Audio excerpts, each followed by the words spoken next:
YouTube. Content creator coming at you who currently can't look left without turning his entire body because he slept crooked with a reaction video. That's right, we're going to try and do more unique things, freshen up the content in the channel. And for those who don't know, the Ubisoft official YouTube channel released last week the Xdebrief video where they're going into full depth about everything with the new Season 2 coming up, such as new faction, new weapons, things like that. So I thought it'd be cool to kind of just watch it live. I skimmed through it the other day, but I didn't pay too much attention. It's kind of on the background. And just kind of give my honest thoughts off the cuff and just see what the new thing is coming up, because Season 2 is going to be a big pivotal moment for this team, just to kind of help regain some of the traction, generate some more hyping, reclaim some of the players that they lost over Season 1 and Season 0.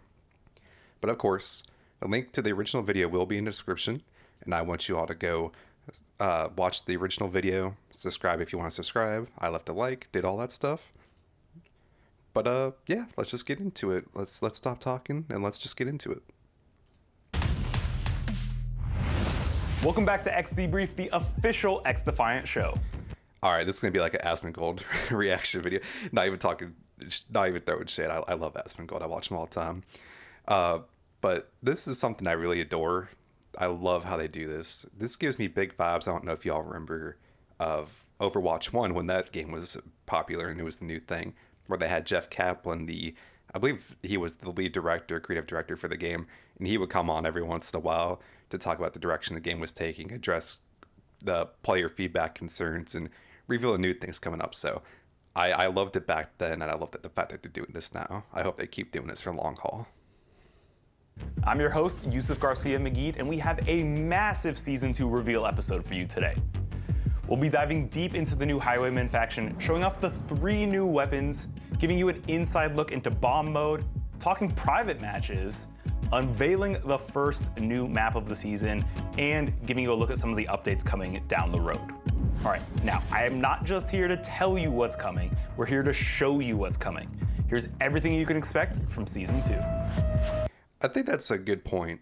I feel like that's something that a lot of the community is really starting to get fed up with. Is we love in general how communicative the development team, specifically Mark Rubin in particular, have been as far as addressing player feedback concerns and giving us updates. But I feel a lot of people are just starting to get fed up with that, because it's a lot of, don't worry, this is coming, this is coming, this is coming. But it's like, when and what specific, like what is specifically being worked on? How are you working on it? And can you give us a specific time frame of when this is coming? It's kind of like just putting a band-aid on the issue, as far as like, don't worry guys, it's coming. But a lot of people are just, we want concrete roadmap and details of when things are coming and what to expect. At least that's how I feel reading over things like Reddit and Discord, things of that nature.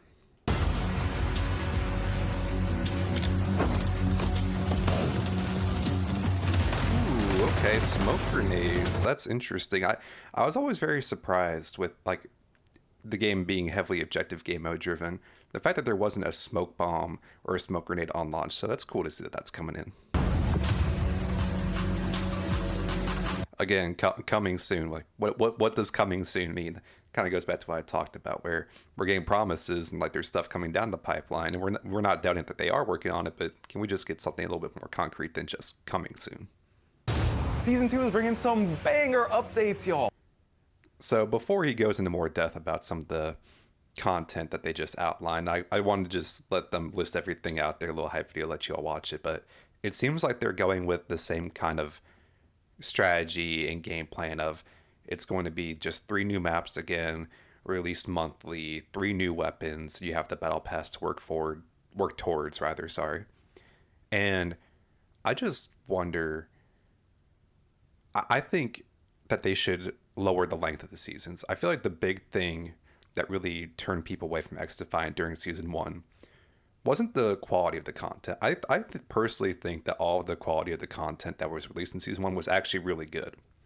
The weapons play good. The new maps are gorgeous. Like there's really barely any maps in the game that I don't enjoy playing on or looking at.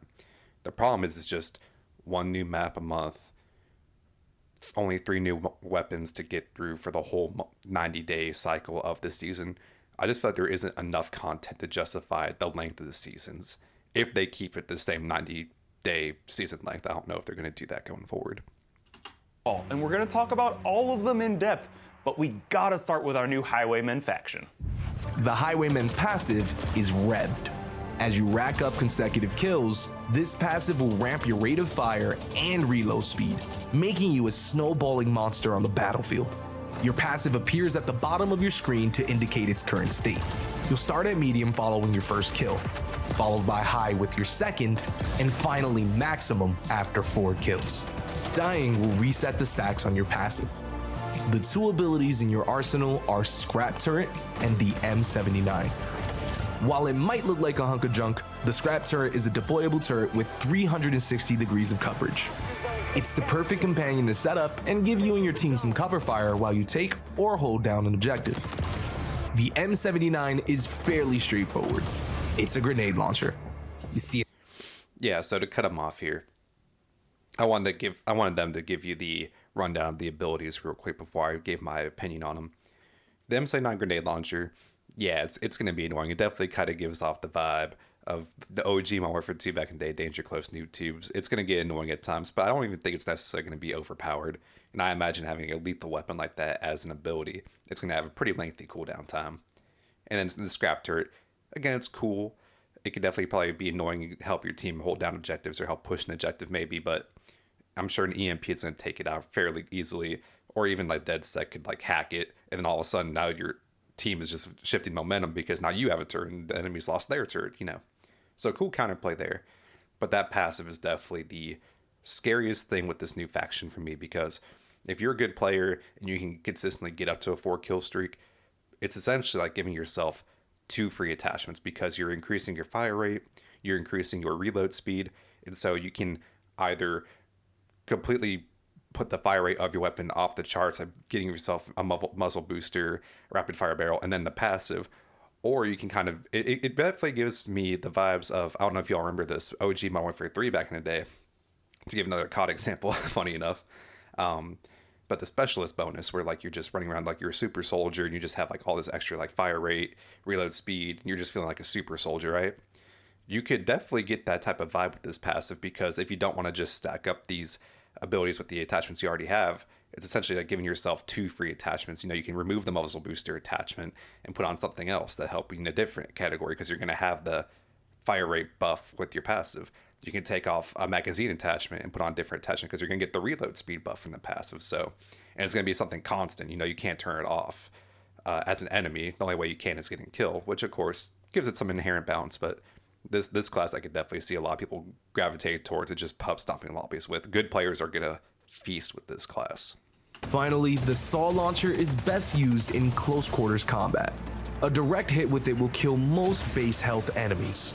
If you find your enemy holed up somewhere, you can cause a bit of chaos by launching it into the walls of the room and giving them some blades of whirling death to worry about before you go in to confirm the kill. That was a weird clip to show. They were like, yeah, just if they're holding up a close quarter room, just toss them in there and it'll give us some stuff to worry about. And it just never kills the guy that they're actually trying to hit in that room. They have to go and clean up themselves. Just a little observation there. A little odd clip to display what you're talking about there. The Highwaymen are bringing the heat in Season 2, y'all. And speaking of heat, Season 2's free battle pass includes 3 new weapons: the PP-19 SMG, the L86 LMG, and the SPAS-12 shotgun. Here's everything you need to know about them. Okay, new weapons, let's see it.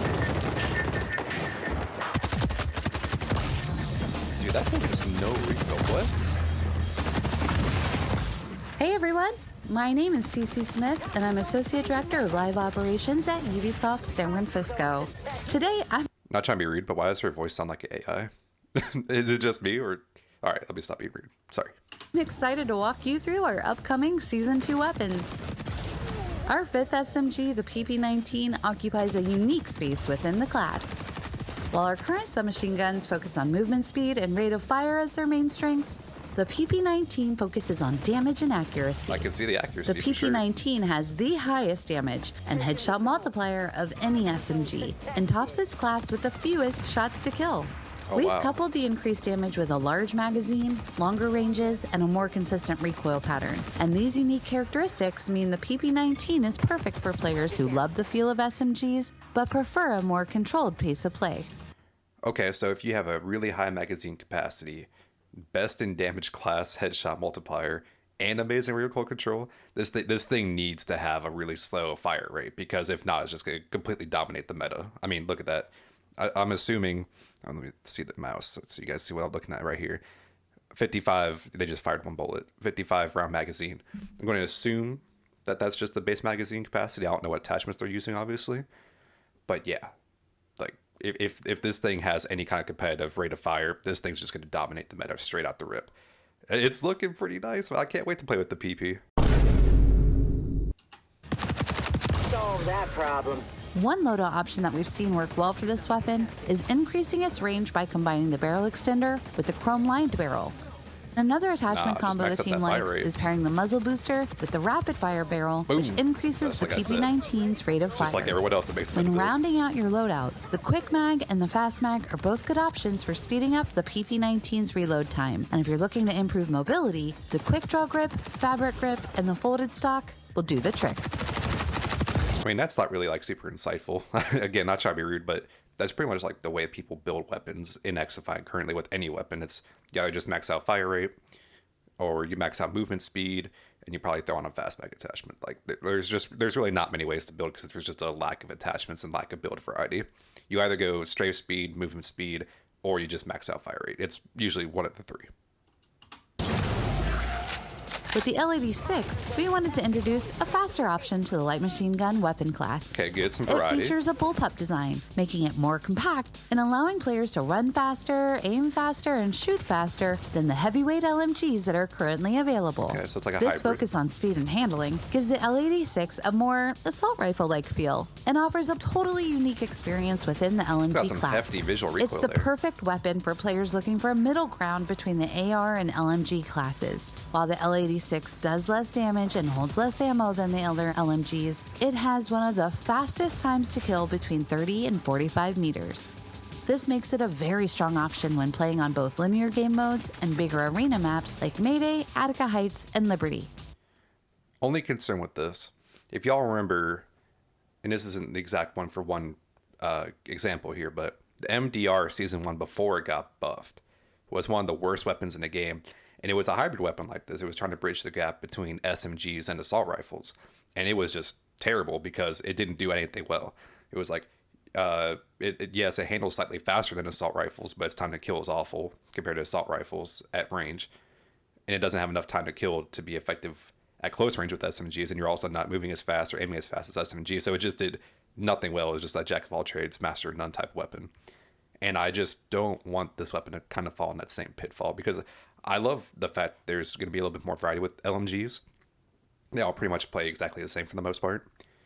But if it handles slower than assault rifles, but it also doesn't kill fast, like, I don't know. We'll see. It could turn out to be really good, but I just have concerns about it being a hybrid weapon, but not being able to excel in one area, let's just say. When creating a loadout for the L86, there are two predominant schools of thought.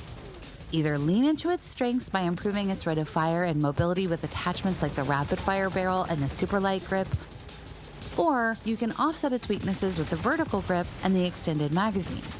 Attachments that pair well with the L86 include the muzzle booster, rapid fire barrel, super light grip, and the lightweight stock, all of which lean into the weapon's strengths. You mean the same attachments that everyone puts on every single weapon because it's just the best attachments no matter what weapon you're using? I'm not trying to be rude or snarky, but just, just an observation from somebody who plays the game a lot. The L86 is also versatile in that you can opt to increase its range with attachments like the barrel extender and the chrome-lined barrel, or you can increase the size of the magazine with the extended mag. The iconic SPAS 12 is our fourth boy, here we shotgun go. and immediately carves its own space among the class favorites. The core stats place it between the AA12 and the M870, and it offers a powerful mix of the strengths and weaknesses of both. As That a was a one-shot kill. semi-automatic shotgun, it's capable of one-shot kills, but truly excels in situations that require a second shot to finish off an opponent. While a bit cumbersome to carry and reload, the S-Pass 12 stands out as a bold and relentless option for players that want to embody their favorite action heroes. It's especially strong on smaller maps with tighter engagement ranges like Arena, Echelon HQ, and Showtime. You mean like any other shotgun? Sorry. The best options for improving range are the choke and barrel extender. We've found that by combining these attachments with the remove stock allows you to better manage that distance to your opponents. This weapon has improved spread while aiming, so there's also value in adding attachments that increase the ADS walking speed. We can't wait for you to get your hands on these new weapons. And Fast 12 looks really interesting. It could actually wind up being one of the best shotguns, if not the best shotgun, because currently A12 is probably the best shotgun in the game just because of its stopping power, but also being able to clear out multiple enemies at one time. M870 is kind of inconsistent. You can get those one-shot kills, but with it being the pump action fire rate, if you're not getting those one-shot kills, you're pretty much screwed.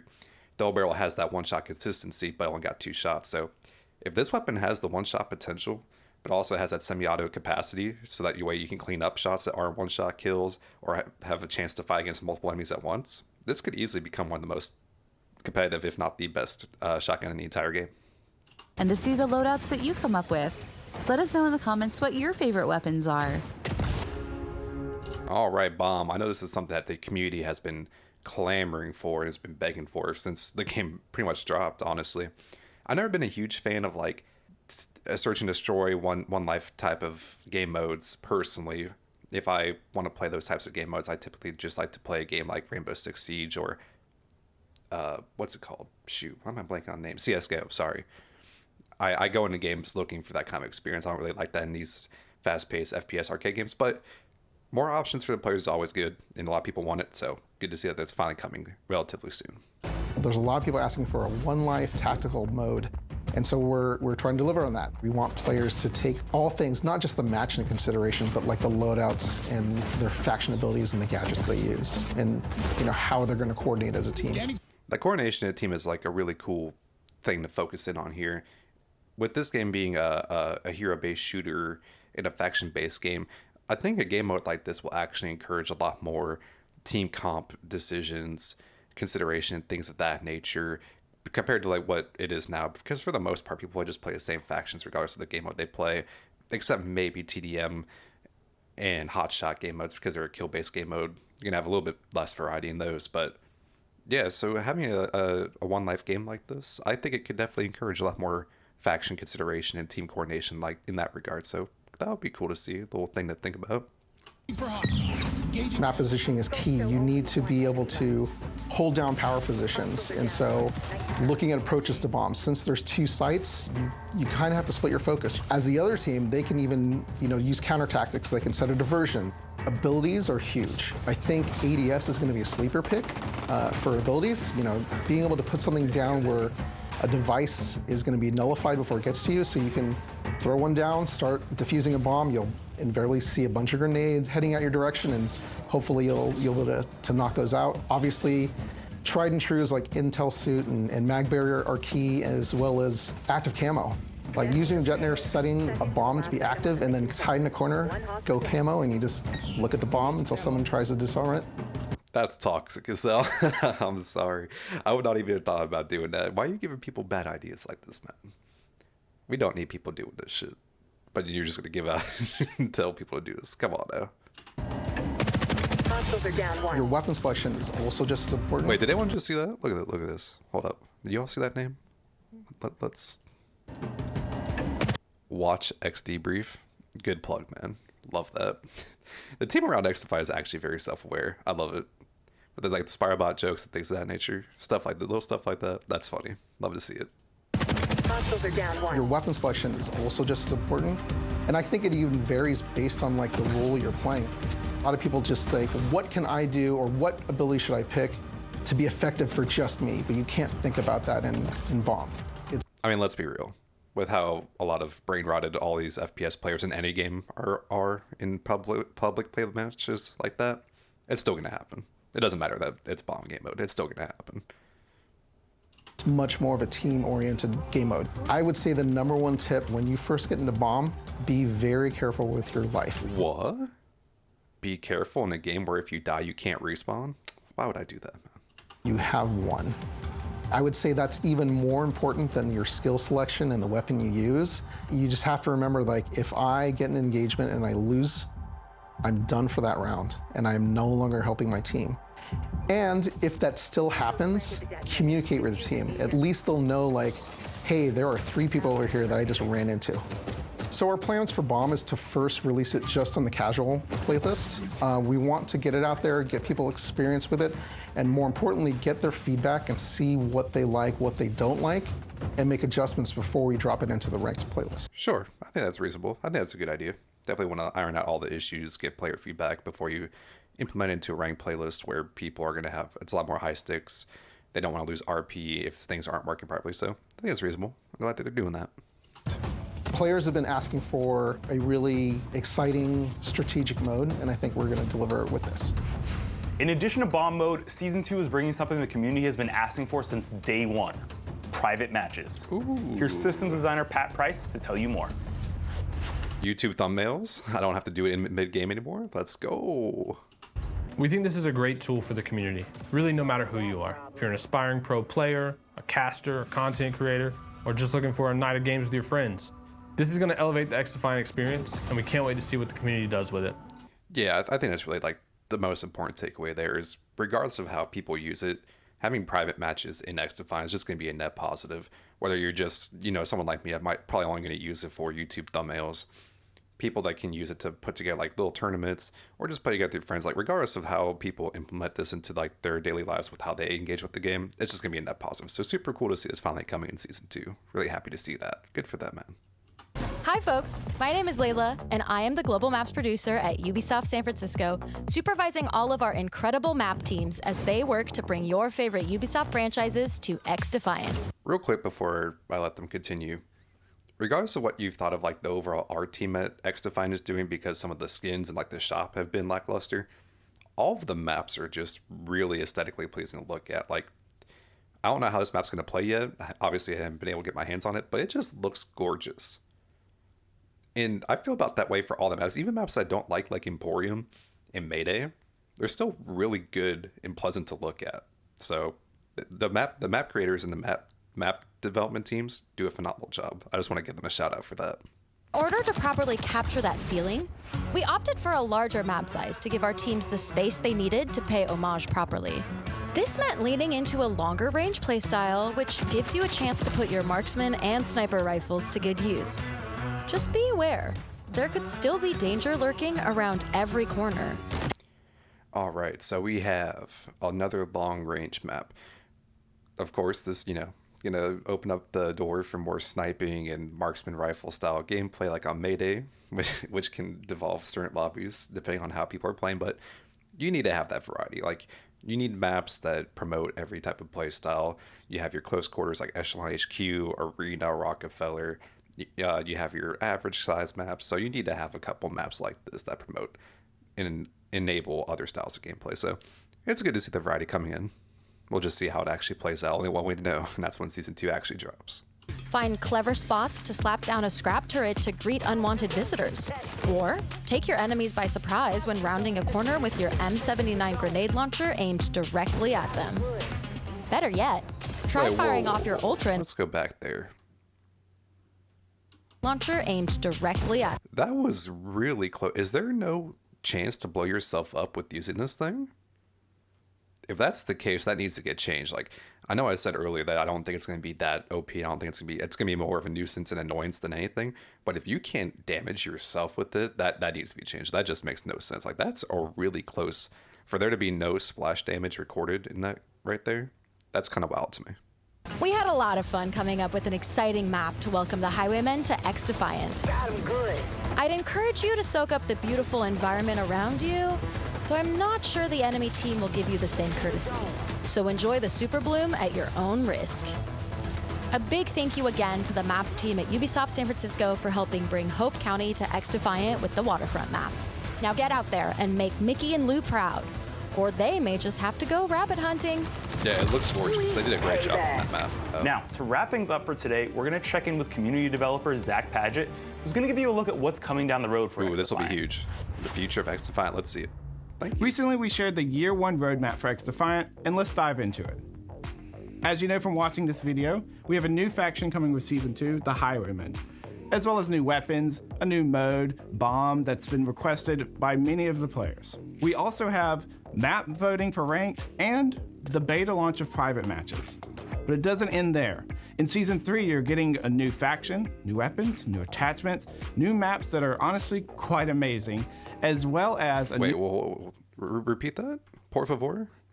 New attachments, new maps. Attachments. Interesting. I think that's one of the biggest things that this game needs is just more attachments to promote build variety. As I was kind of mentioning earlier, it's really just maxing out fire rate, maxing out movement speed, maxing out strafe speed, and just then slapping on like a fast mag attachment. So new attachments, love to see it. Love to see it. That are honestly quite amazing, as well as a new mode and the full launch of private matches. There's also additional features coming in Season 3, such as Prestige Mode, Prestige Rewards, Faction Mastery, and oh yeah, Kill Cam.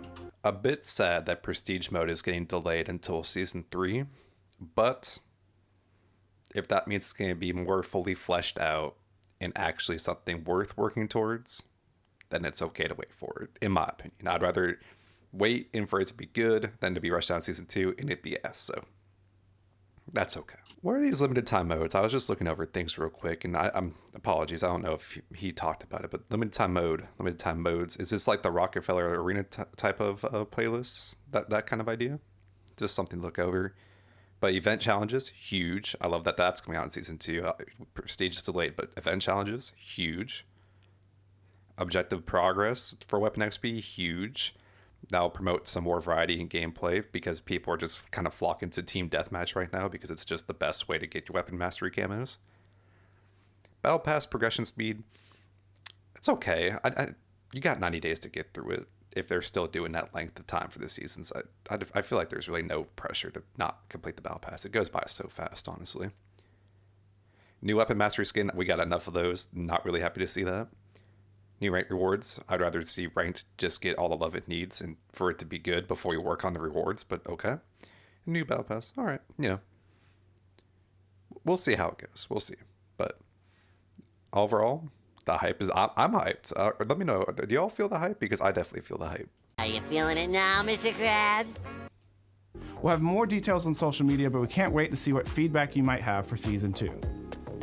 Now, let's watch some amazing clips that have been submitted by you, and we'll see you next time. I'm going to skip this. We're going to wrap up the video here.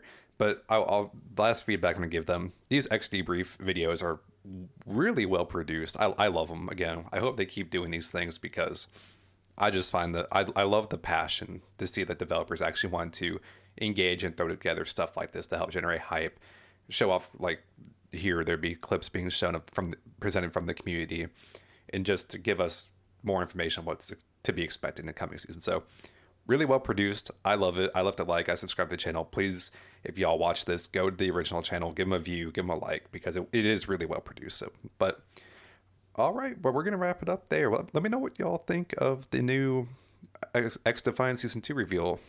Are you hyped? Again, like I said, I'm really hyped. I cannot wait to sink my teeth into Season 2. And Season 2 and Season 3 are going to be really big, pivotal moments for the Xdefiant team. If they can turn things around and generate that hype again, they can put all these negative rumors and things to rest and really help turn around the game for the better. But lots of good things coming. I'm hype. Let me know what you all think. And until then, that's about all I really had to say. I hope you all have a good rest of your day. See you around.